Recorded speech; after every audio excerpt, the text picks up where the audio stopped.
Hello students, नमस्कार सभी को। ऑनलाइन क्लासेज में एक बार फिर से आपका स्वागत है। उम्मीद है आप अच्छे से पढ़ रहे होंगे, समझ में भी आ रहा होगा आपके। थ्योरेटिकल पेपर है, परेशानी तो है लेकिन पढ़ना तो पड़ेगा नहीं, है ना। तो पढ़ते रहिए आप। देखिए, शुरू करते हैं आज की क्लास। समाकलन फलन होता है सतत। ये एक प्रॉपर्टी है, समझिए, जो आपका समाकलन फलन है। इससे पहले वाली क्लास में आपको मैंने समाकलन जो फलन होता है उसकी परिभाषा लिखवा दी है, वो आप अच्छे से देख लीजिए। इसके अलावा जो नोट लगा के बिंदु लिखवाया है उसको अच्छे से देख लीजिए, क्योंकि उससे पे आधारित ये थ्योरम है। यदि कोई फलन f belongs to R A B, कोई फलन f है वो अंतराल ए बी पर रीमान समाकलनीय है, वो तो f का समाकलन फलन यानी फाई। f का समाकलन फलन कौन है? फाई। जहाँ पे फाई x का मान आपको मैंने लिखवा दिया था, वो आपको पता होना चाहिए। f का समाकलन फलन है वो अंतराल ए बी पर सतत होता है। यानी आपको प्रूफ करना है कि फाई है वो सतत है। प्रूफ क्या करना है? फाई सतत है, कहाँ पर? अंतराल ए बी पर सतत है। और दिया गया है f belongs to R A B. Phi क्या है? f का समाकलन फलन। परिभाषा आपको मैंने लिखवा दी है और सतत की कंडीशन भी आपको मैंने बता दी है। समाकलन फलन होता है सतत, यानी फाई सतत होता है। तो ये एक आप समझिए प्रॉपर्टी है किसकी? समाकलन फलन की, और ये इस पे आधारित थ्योरम है। ठीक है, तो इसीलिए मैंने आपको समाकलन फलन की परिभाषा लिखवाई थी और उसकी जो कंडीशन है सतत वाली वो भी मैंने आपको लिखवा दी थी, ताकि यहाँ पे कोई दिक्कत नहीं आए। तो उन दोनों को आप अच्छे से देख लीजिए। अपन यहाँ पे शुरू करते हैं थ्योरम।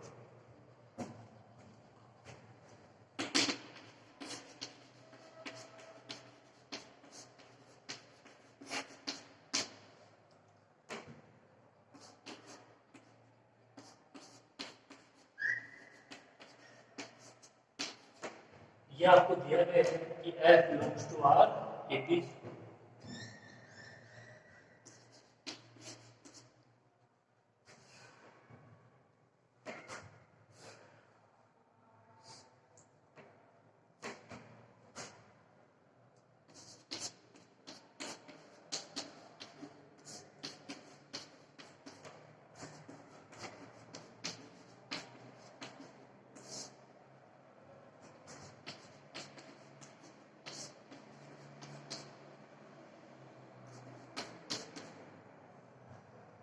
यदि फाई क्या हो? फलन f का समाकलन फलन हो तो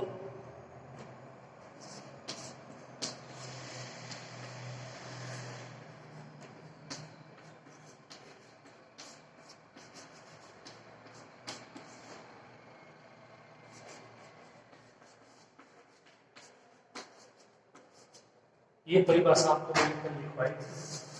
फाई एक्स का मान क्या हो जाएगा? समाकलन ए से x F T D T for one X belongs to A B. ठीक है, इसमें कोई दिक्कत नहीं होनी चाहिए आपके। अब देखिए, ये परिभाषा है किसकी? समाकलन फलन की। यहाँ पे फाई है वो क्या है? एफ का समाकलन फलन। अब यहाँ से प्रूव करना है कि फाई क्या होता है? सतत होता है।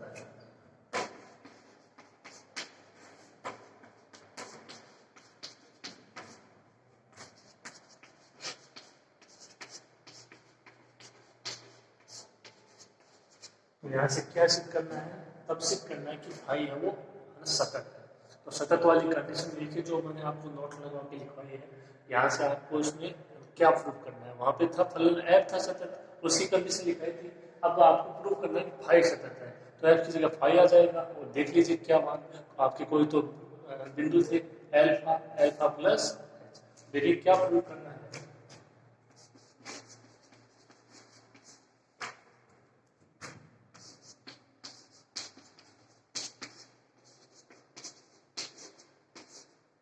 alpha, alpha plus h belongs to AB.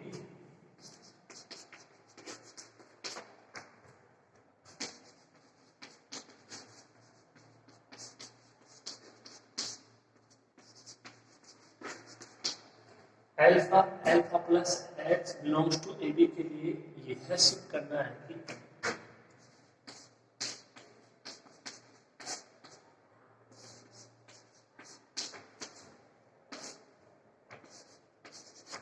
Phi alpha plus H minus phi alpha का मापांक लेस देन एप्सिलॉन, ठीक है। एप्सिलॉन जहाँ पे आपको बताने की जरूरत नहीं है, ग्रेटर देन 0।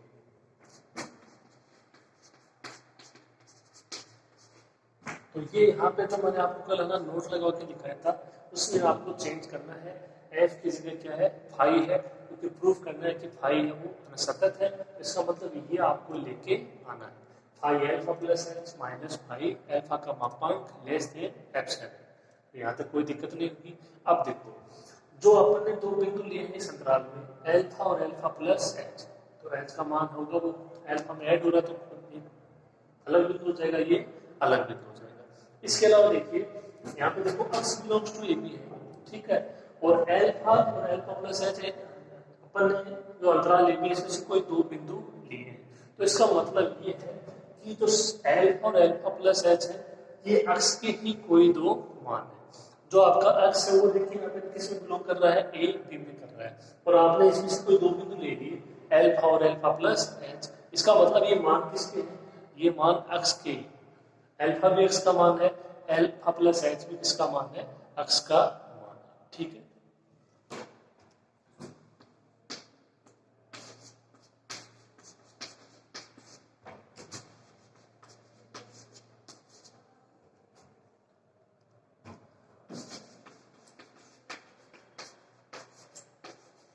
तो मैं ये लिख देता हूँ, alpha alpha plus H belongs to AB और x belongs to B AB।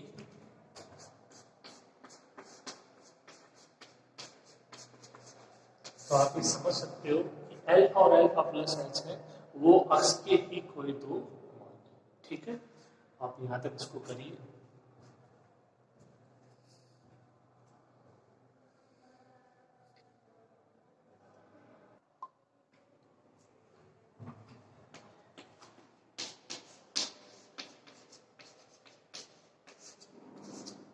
देखो ये आपको दिया गया है कि F belongs to R AB, F है वो अंतराल AB में रिवांश समाकलनीय है, तो इसका मतलब F है वो अंतराल AB में परिबद्ध भी होगा।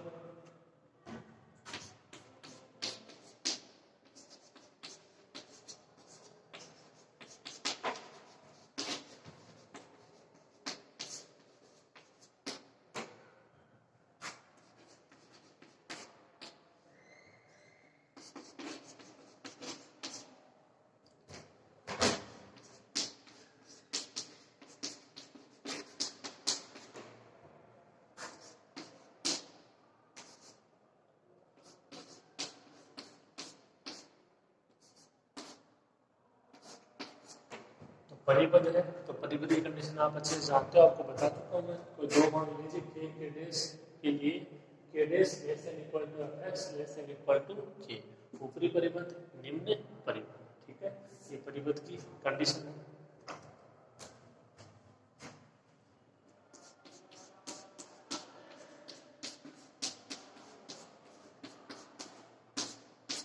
जब fx आपका परिपद है तो इसका मतलब fx का मापांक भी क्या होगा, होगा परिपद। समझ सकते हो ना, जैसे fx का कोई भी मान है और उसका आप ले रहे हो मापांक, तो जो आपके मान है आप यदि यहाँ पे मान है प्लस का तो प्लस का रहेगा, यदि यहाँ पे मान लो मान माइनस का तब भी वो किस में हो जाएगा, प्लस का। यानी यदि आपका माइनस वाला मान है वो किन्हीं दो संख्याओं से परिबद्ध है तो प्लस वाला मान भी क्या हो जाएगा, किसी दो संख्याओं से परिबद्ध हो जाएगा। तो ये सिंपल सी बात है कि fx यदि परिबद्ध है तो fx का जो होगा मापांक होगा वो भी क्या हो जाएगा, परिबद्ध हो जाएगा। ओके,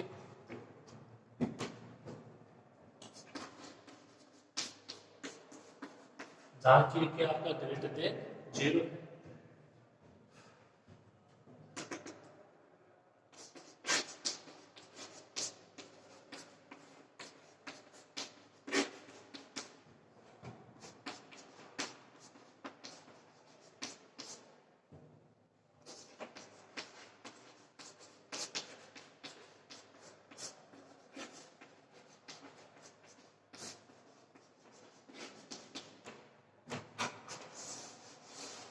देखिए किसी एप्सिलॉन ग्रेटर देन 0 के लिए एक संख्या डेल इस प्रकार विद्यमान है कि तो आपको मैंने बताया था कि डेल है वो एप्सिलॉन पर ही निर्भर होता है।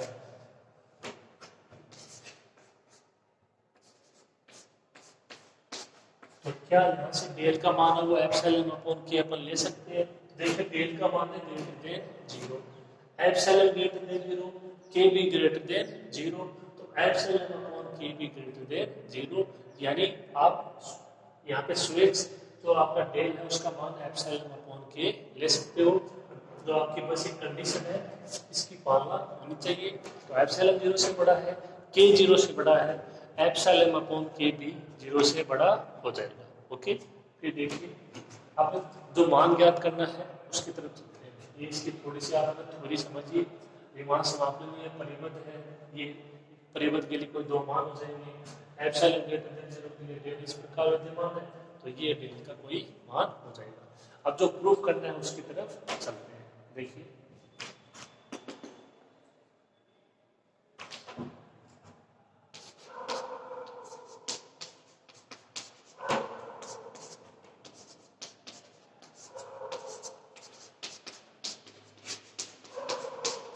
for all alpha plus h belongs to a, b के लिए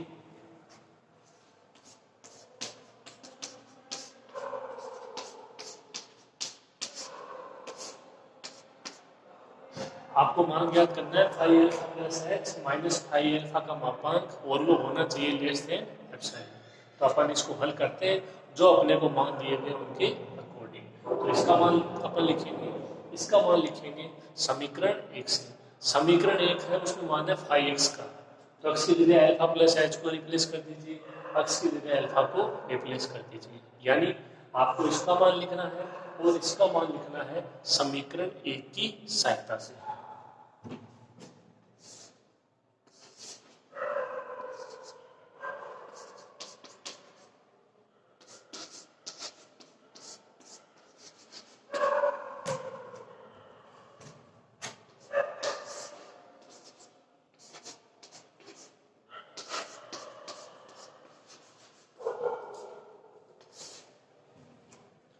तो फाई अल्फा प्लस एच का मान समाकलन ए से alpha plus h f T D t minus phi alpha का मान समाकलन ए से alpha f T D T.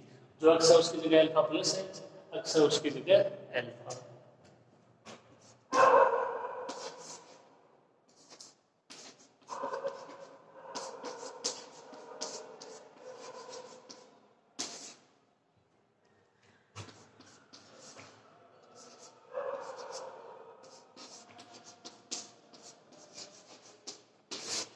इसको क्या ऐसा लिख सकते हैं कि यहाँ से इसकी लिमिटेड एक्सचेंज हो जाए, अल्फा से ए हो जाए, ए से अल्फा जब क्या हो जाए अल्फा से हो जाए, जो माइनस है उसका क्या हो जाएगा प्लस। तो इसको ये आप ये भी लिख सकते हो प्लस समाकलन अल्फा से A F T D T. ये प्रॉपर्टी थी, बाद में आपने पढ़ी होगी और आपको पता भी होगी। ठीक है,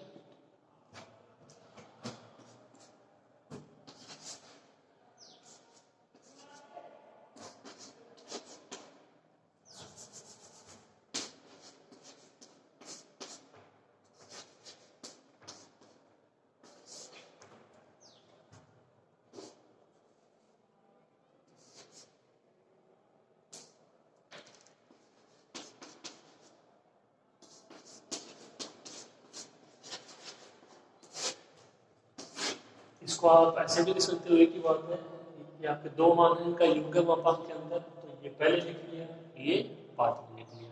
ठीक है, और देखिए समाकलन दोनों सेम है, एफ टी डी टी। इसकी जो आपकी लिमिट है वो है अल्फा से ए और इसकी है ए से ए प्लस एच। ये सेम है, ये सेम है, तो इसको मिला के क्या लिख सकते हो,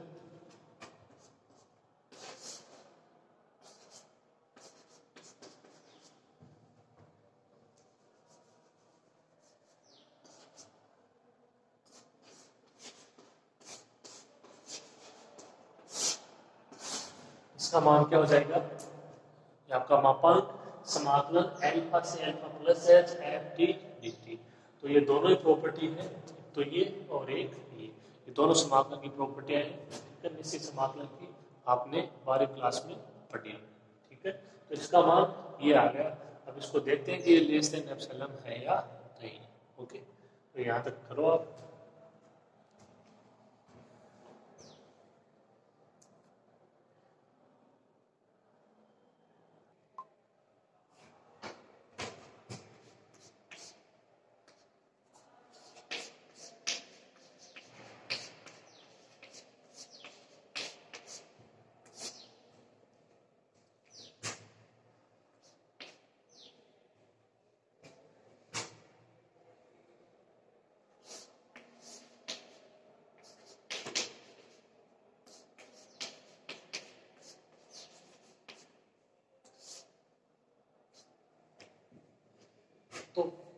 five alpha plus H minus five alpha का मापांक का मान आ गया, मापांक समाकलन एल्फा से alpha plus h f T D T. अब जो मैंने आपको एक थ्योरम करवाई थी उसके तीन पार्ट थे, उसका जो आपका लास्ट का पार्ट था वो यहाँ पे आपको काम में लेना है। आप देखो क्या इसको ऐसे ले सकते हो,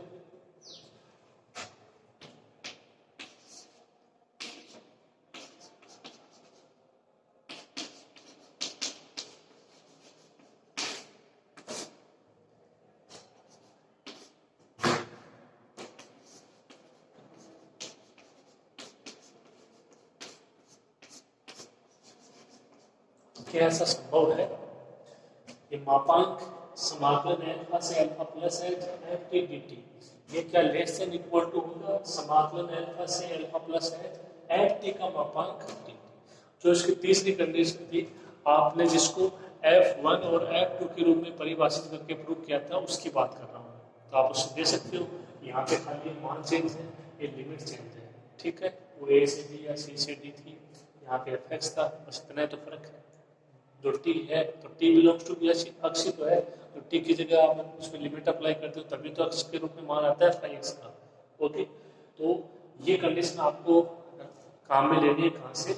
जो आपको मैंने थोड़ा प्रूव करवाए थे उसके तीन पार्ट थे, उसका जो लास्ट पार्ट था वो ये था, कुछ वेरिएबल अवयव है वो चेंज है, तो वो आप चेंज आसानी से कर सकते हो।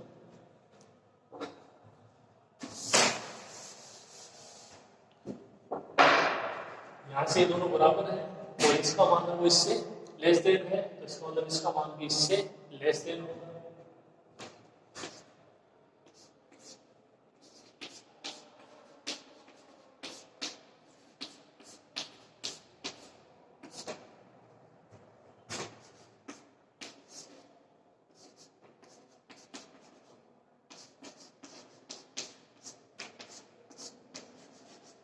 यहाँ से क्या लिखोगे, फाइव एल्फा प्लस है माइनस फाइव एल्फा का मापांक less than equal to alpha से एल्फा प्लस एच लिमिट समाकलन एफ टी का मापांक एफ एक्स का मापांक वो लेस देन इक्वल टू के है। आप देखिए यहाँ से एफ टी का मापांक भी क्या हो जाएगा, लेस देन इक्वल टू के, यानी उसका मान टी के पदों में होगा नहीं, तो वो समाकलन से बाहर आ जाएगा। क्योंकि अक्ष और टी को आप एक ही समझिए, क्योंकि जो आपका टी है वो ये समझिए कि बिलोंग्स टू अक्ष है, उसी में से कोई मान नहीं।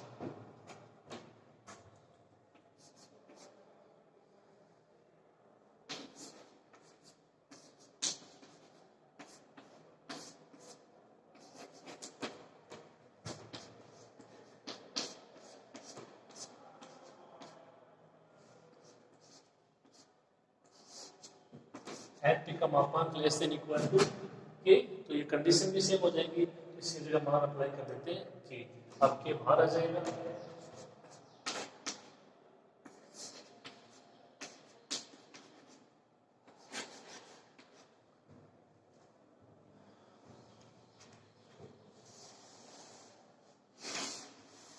मान क्या बचेगा, five alpha plus H minus five alpha का मापांक लेस देन इक्वल टू के समाकलन एल्फा से alpha plus H D T.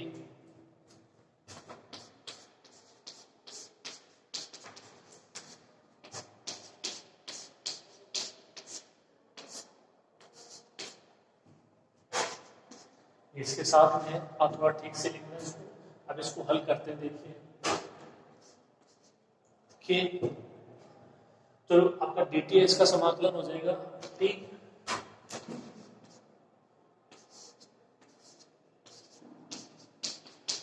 और इसमें लिमिट अप्लाई हो जाएगी एल्फा से एल्फा प्लस एच। एक बार टी की जगह ऊपर वाली लिमिट देखिए एक्स के मान है, इसीलिए यहाँ पे टी बिलोंग्स टू एक्स बोला था अपन ने। ओके, ये टी की जगह एल्फा प्लस एच एल्फा और एक्स के तो मान है, तो आप एक बार इसको समझ सकते हो कि एफ एक्स यदि लेस देन इक्वल टू के है तो एफ टी का मापांक भी क्या होगा, लेस देन इक्वल टू के। ठीक है, तो टी की जगह एल्फा प्लस एच और माइनस एल्फा, एल्फा से alpha cancel, less than equal to k into h. अब एच का मान देखो अपन ने डिफाइन किया वहां पे, ठीक है।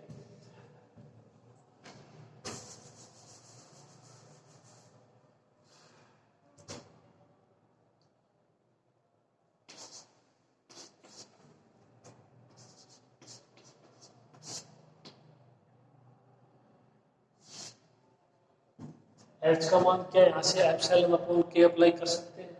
देखिए कैसे, ये phi alpha plus H minus phi alpha, ये होना चाहिए मापांक लेस देन एप्सिलॉन, और इसके साथ कंडीशन क्या होगी, alpha plus H minus alpha और इसका मापांक लेस देन डेल।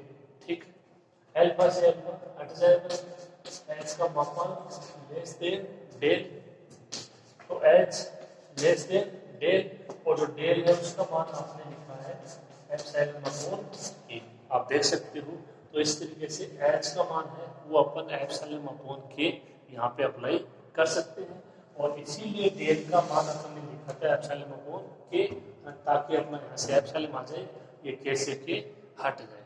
ठीक है, तो इस प्रकार आ जाएगा phi alpha plus H minus phi alpha का मापांक लेस देन एप्सिलॉन।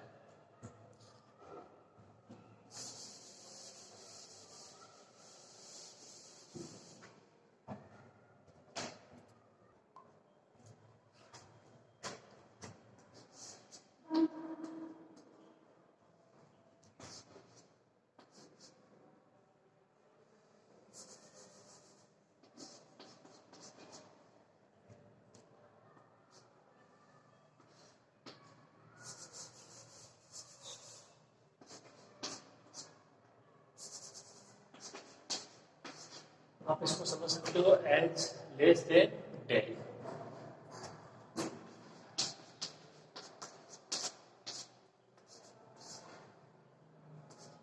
यहाँ से आएगा ये alpha plus H minus alpha less than del, h alpha से अल्फा कैंसिल हो जाएगा, तो एच लेस देन डेल, और जो डेल है आपने उसका मान डिसाइड किया था एप्सिलॉन अपॉन के, तो यहाँ से क्या हो जाएगा,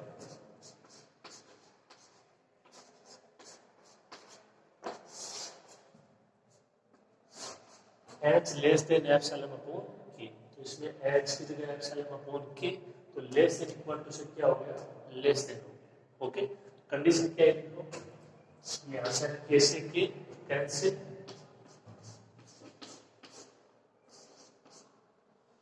आप यहाँ तक कर लीजिए इसको एक बार।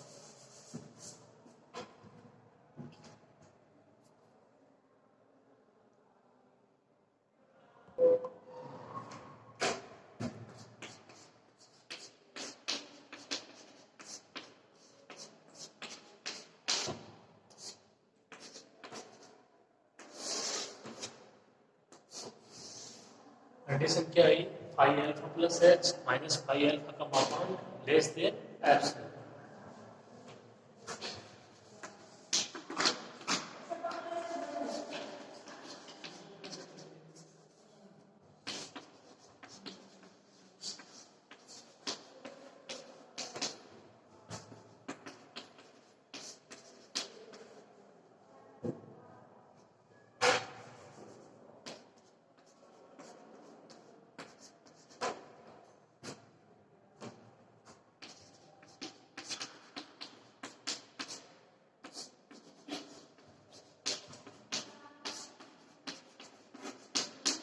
स्विच एप्सिलॉन ग्रेटर देन 0 के संगत एक एप्सिलॉन ग्रेटर देन 0 जहां पे एप्सिलॉन का मान है एप्सिलॉन अपॉन के इस प्रकार विद्यमान है कि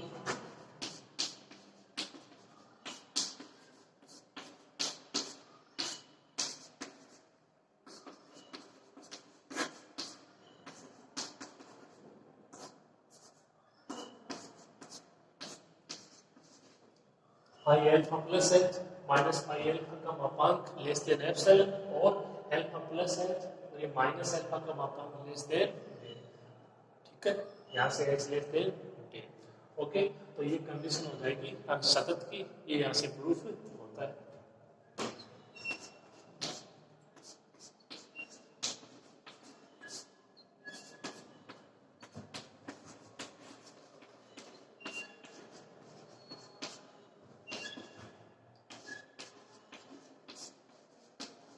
यहाँ से क्या बोलोगे कि फलन फाई है वो बिंदु अल्फा पर क्या है, सतत है, और अल्फा बिंदु है किसका, alpha alpha alpha plus H, ये दोनों बिंदु थे अंतराल ए बी के।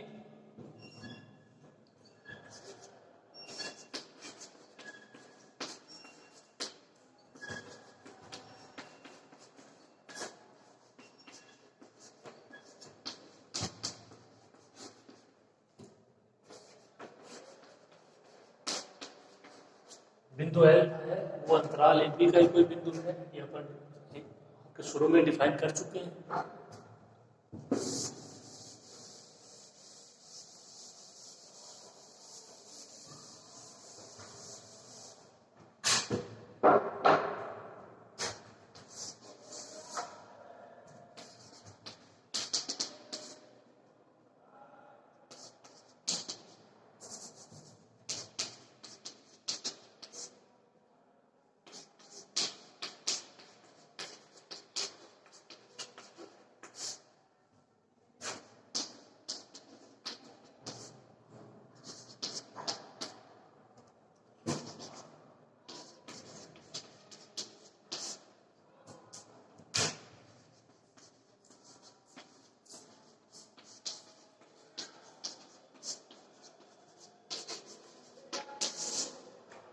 फलन f का समाकलन फलन फाई है, वो अंतराल ए बी पर सतत है।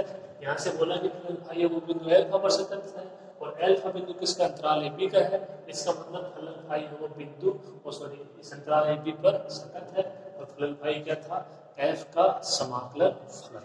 ठीक है, ये थ्योरम यहाँ पे कंप्लीट होती है, आप इसको कंप्लीट कीजिए।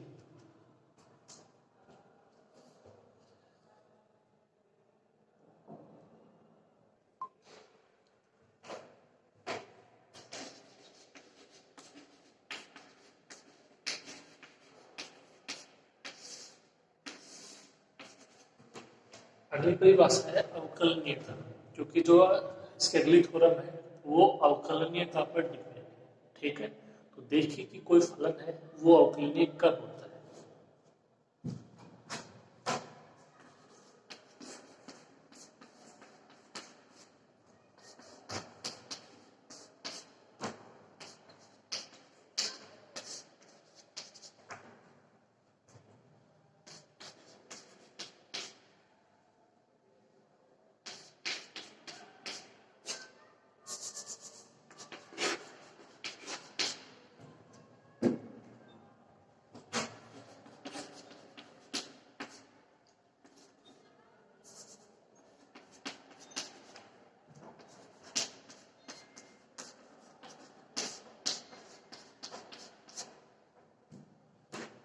यदि एफ एक्स कोई फलन है, ओके, तब किसी बिंदु x इक्वल टू एल्फा पर, यानी x का कोई मान लेना, आप कोई भी अपनी तरफ से मान ले सकते हो।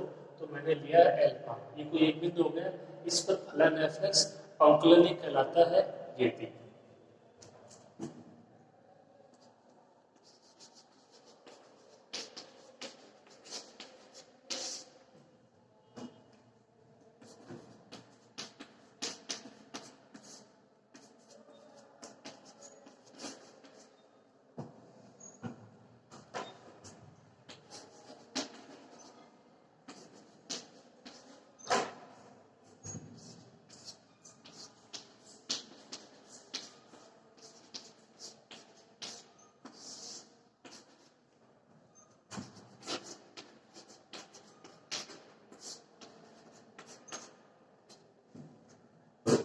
क्या हो, यदि limit h tends to 0 phi alpha plus h minus five alpha upon h क्या हो, विद्यमान। मतलब ये है कि यदि इसको हल करें ना तो इसका कोई ना कोई मान प्राप्त होना चाहिए, ऐसा नहीं कि ये अपरिमित आ जाए। तो विद्यमान हो, एग्जिस्ट होना चाहिए, मतलब कोई ना कोई इसका रियल मान होना चाहिए, वो अपरिमित मान नहीं होना चाहिए।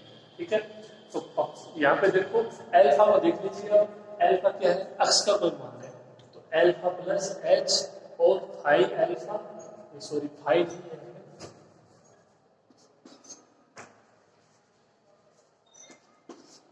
और बात कर रहे हैं फलन एफ के लिए। अगर यहाँ पे फाइव लेते तो फाइव हो जाएगा, वो एक चीज है। तो F alpha plus H minus f alpha upon जहाँ पे एच टेंड्स टू 0, यहाँ पे इसकी कोई लिमिट है। एच आप जानते हो, अभी भी लिखा है एच का मापांक लेस देन डेल। तो ये इसकी परिभाषा है।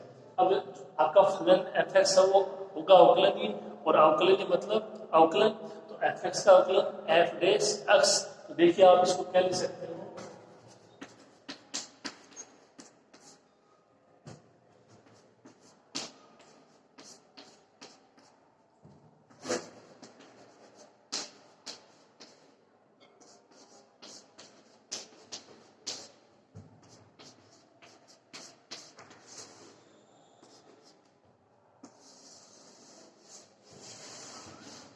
एफ डेस एल्फा, आप इसको क्या लिख सकते हो, F dash alpha. F x है वो अवकलनीय है, तो एफ डेस एक्स कहाँ पर है, एक्स बराबर एल्फा पे है, तो f dash alpha, f dash alpha का मान क्या होगा, limit h tends to zero f alpha plus H minus f alpha upon h, ये विद्यमान होना चाहिए, यानी सिंपल रूप में एफ डेस एल्फा विद्यमान होना चाहिए। अगर ये विद्यमान है तो एफ एक्स है वो अवकलनीय कहलाएगा किसी बिंदु एल, ठीक है, यानी एफ डेस अवकलनीय हो जाएगा। ये एक्स का जो मान है एल्फा, और इसका मान क्या होगा एफ डेस एल्फा का, limit h tends to zero f alpha plus H minus f alpha upon h. तो ये परिभाषा है किसी फलन के अवकलनीय होने की, ठीक है। आप इसको एफ डेस एक्स से समझिए, यहाँ पे भी आप अप्लाई हो सकता है, लेकिन चूंकि इसके बहुत सारे मान हो सकते हैं तो उनमें से आपने कोई एक लिया बिंदु एल्फा, तो एल्फा से वो रिप्लेस हो जाएगा। आप इस कंडीशन को याद रखिए, ये विद्यमान होना चाहिए, ओके, तो फलन क्या हो जाएगा, अवकलनीय हो जाएगा। लिख लीजिए परिभाषा।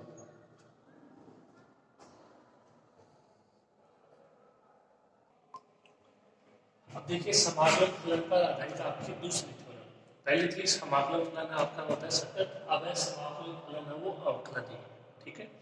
ये थ्योरम है, ये इसकी प्रॉपर्टी दूसरी स्टेटमेंट देखिए थ्योरम का, यदि एफ एक फलन है जो अंतराल ए बी में सतत है, तो फलन एफ सतत है तो सतत की कंडीशन आप जानते हो, तथा phi x is equal to समाकलन ए से x F T D T for all x belongs to A b, तो ये किसकी कंडीशन है, ये कंडीशन है फाई समाकलन फलन है किसका, एफ का। अब की बार दिया नहीं है, इसने फॉर्मूला ही अप्लाई कर दिया है, जो कि कंडीशन है वही दे दी है। वो तो सिद्ध कीजिए कि phi dash x is equal to f x for all x belongs to A B. Phi dash x, phi है वो अवकलनीय है, फाई क्या है, समाकलन फलन है, समाकलन फलन अवकलनीय है, ठीक है। और इसका मान क्या होना चाहिए एफ के रूप में, phi dash x is equal to f x. तो फाई डेस एक्स का मान क्या होगा, जो मैंने आपको अभी दिखाया, उसमें एल्फा की जगह आप एक्स को भी रिप्लेस कर सकते हो, ओके, एल्फा एक्स का कोई मान है। तो देखो फाई डेस एक्स का मतलब फाई एक्स अवकलनीय, फाई एक्स कौन है, एफ का समाकलन फलन है, इसके द्वारा समाकलन फलन अवकलनीय। दूसरी प्रॉपर्टी इस पे आधारित थ्योरम, ठीक है। देखिए शुरू करते हैं।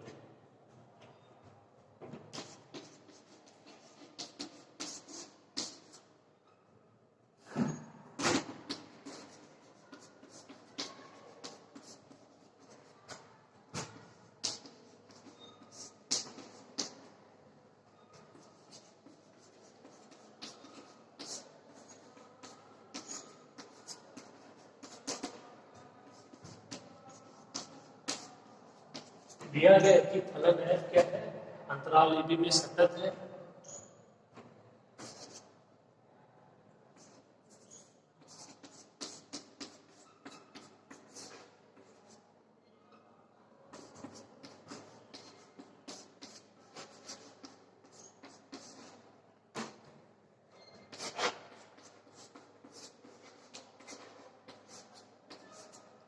फाई एक्स का मान क्या दे रखा है, समाकलन ए से x f infinity for all x belongs to A b. इसका मतलब फाई है वो एफ का समाकलन फलन है,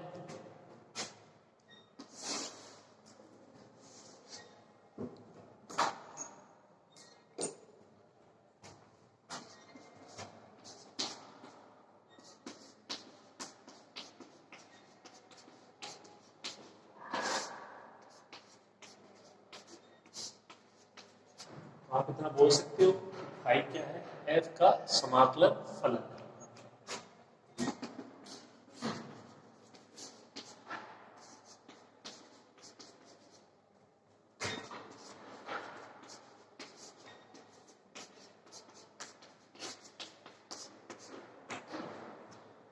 तो alpha alpha plus H belongs to A b के लिए, ये आपने कोई दो बिंदु ले लिए अंतराल ए बी में, क्योंकि आपको मान ज्ञात करना है फाई डेस एक्स का, तो थोड़ा सा आप इसके फॉर्मूले की तरफ देख लीजिए, limit h tends to infinity. अगर आप इसकी बात करो, आप एक्स की जगह एक बार एल्फा भी अप्लाई कर सकते हो, इसमें कोई दिक्कत नहीं है, ठीक है। तो फाई डेस एल्फा का मान क्या होगा,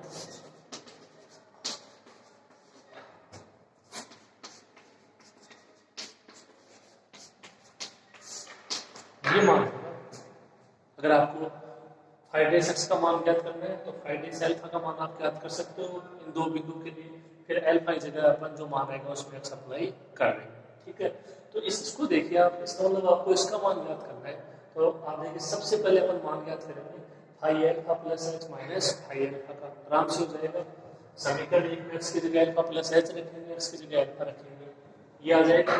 इसको हल करेंगे, फिर एच का भाग दे देंगे, उस पर लिमिट अप्लाई कर देंगे, जो मान आएगा वो क्या आना चाहिए, एफ एक्स आना चाहिए, एल्फा की जगह एक्स। ओके, तो सबसे पहले मान ज्ञात करेंगे अपन five alpha plus H minus five alpha. समझ में आ गया होगा आपके।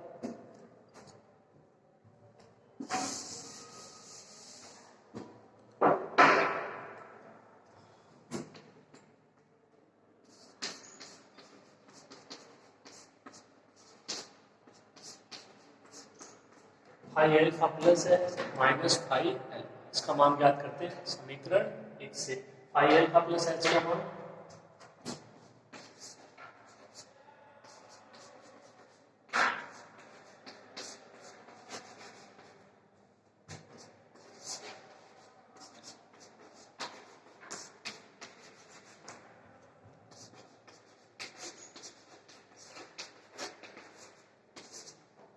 फाइव एल्फा प्लस एच का मान समाकलन ए से alpha plus h f T D T, five alpha का मान समाकलन ए से alpha F T D T, समीकरण एक से। अब इसको आगे हल करते हैं, ठीक है, आप यहाँ तक करो इसको।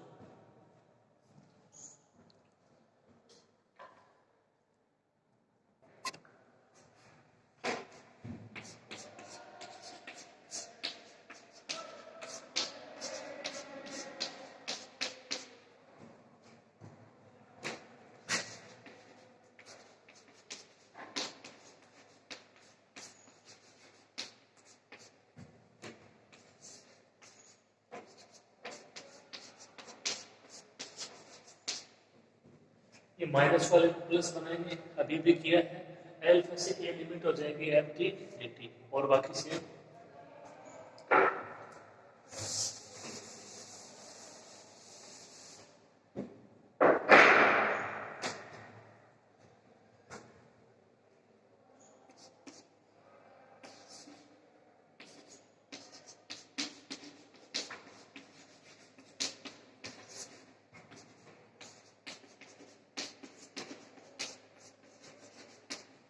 इसको पहले लिख लिया, इसको बाद में लिख लिया। एल्फा से ए से एल्फा प्लस एच, तो लिमिट एल्फा से एल्फा प्लस एच, फलन है वो आपका सेम है।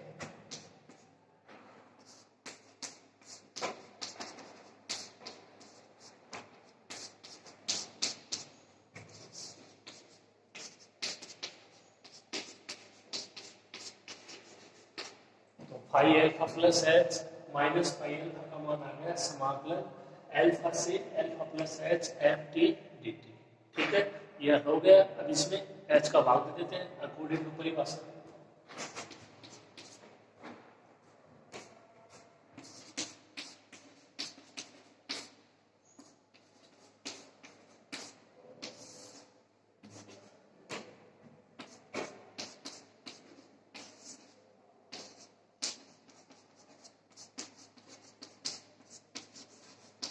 यहाँ पे एच का भाग दे दिया और इसमें भी एच का भाग दे दिया। अब ध्यान रहे, एच का भाग आप अंदर मत दे देना, एच का भाग देना है अंदर दोगे तभी वही बात रहेगी, एच कांस्टेंट है, इसमें टी का कोई फलन है नहीं, ठीक है, तो वो बाहर ही आ जाएगा समाकलन से।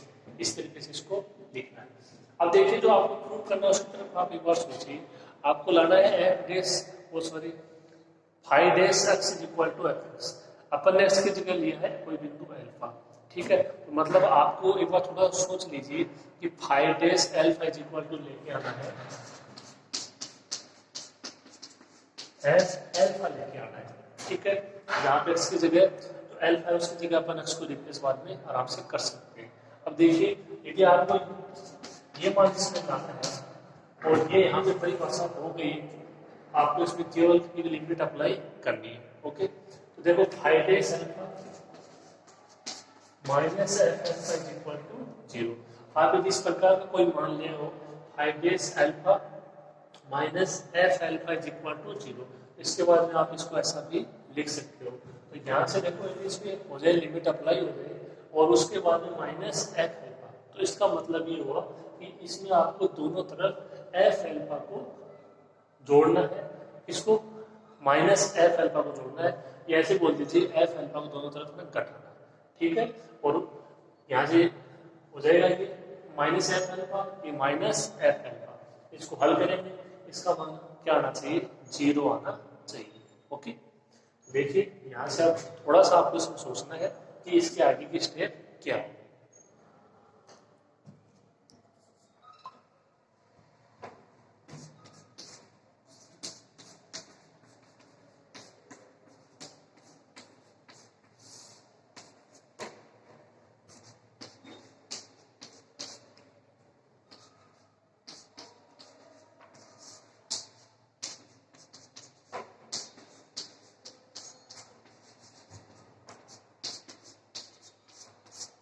तो ये जो स्टेप ऊपर वाली, इसमें आपने एफ एल और कॉर्नर घटा दिया दोनों तरफ। ओके, रही बात इसमें लिमिट अप्लाई करने की, तो देखो यहाँ पे भी इस पर लिमिट अप्लाई कर सकते हैं क्योंकि इसमें तो होगी नहीं, एच के रूप में मान है नहीं, तो वो लास्ट में कर देंगे, एक ही बात है।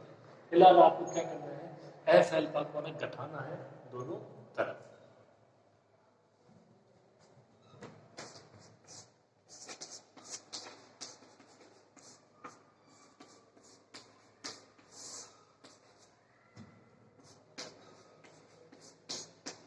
इसको तो एक बार ऐसे कैसे अप्लाई कर देंगे, इसको देखिए हल कर देंगे। देखिए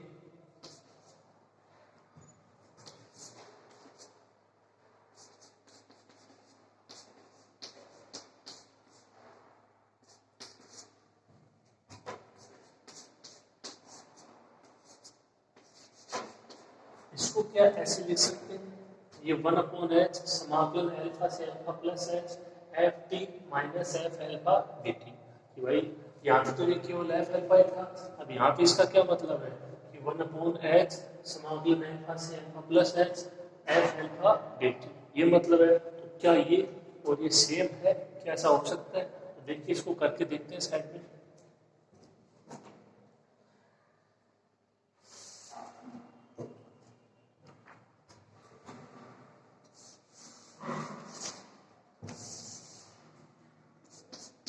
ये देखिए 1/h समाकलन एल्फा से alpha plus h f T D T, तो ये तो ऐसी कैसे है, वो बात करूँ आगे वाले की, तो इसके लिए 1/h समाकलन एल्फा से alpha plus h F alpha D T, ये आपका माइनस तो है, इसको छोड़ दीजिए।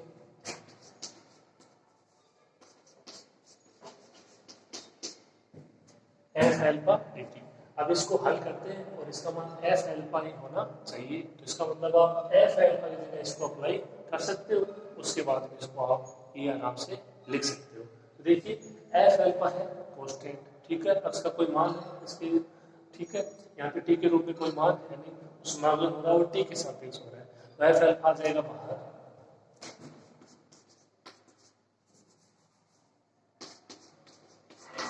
केवल आपके समझने के लिए है, एफ एल्फा बाहर आ जाएगा, और जो आपका डी टी है उसका समाकलन टी,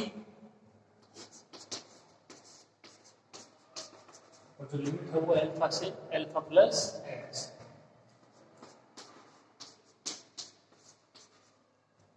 अब जो आपकी टी है उसकी जगह लिमिट अप्लाई करोगे, alpha plus H minus alpha, alpha से एल्फा कैंसिल,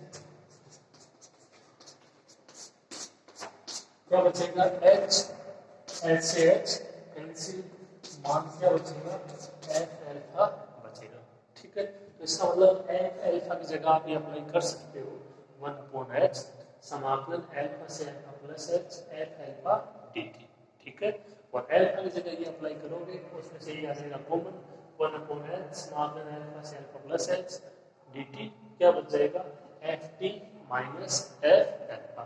तो इस स्टेप से ये स्टेप में कैसे लिखते हैं, ये इसका कारण, ठीक है। तो आप यहाँ तक लिखोगे और ये आप लिखोगे इसका साइड में कारण, ठीक है, रफ फर्क इसको आप समझ सकते हो। ओके, तो ये इस स्टेप से ये स्टेप आई कहाँ से, इसमें आपके कोई डाउट नहीं होना चाहिए, आप उसको साइड में लिख लेना। ओके, यहाँ तक कीजिए आप।